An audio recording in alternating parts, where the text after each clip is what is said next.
again looking for that 1-2. Parker gets back, good shot. Left hook throw Wardley. A minute to go in the 9th round. And Joseph Parker is finding the hooks here to unsettle Wardley. But remember, Wardley found that shot from the Ipswich gods to lay out Justice Heaney.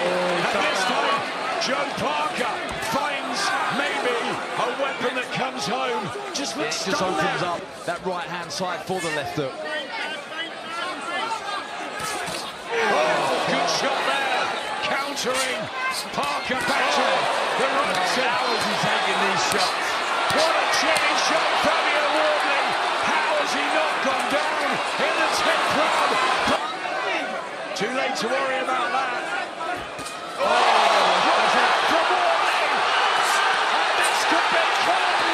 Joe Parker, he swings a left hand, the Wardley's all over him. Parker's in danger of being stopped here in the 11th round. It's all Fabio Wardley. This is the opportunity of his life. He's got a hold.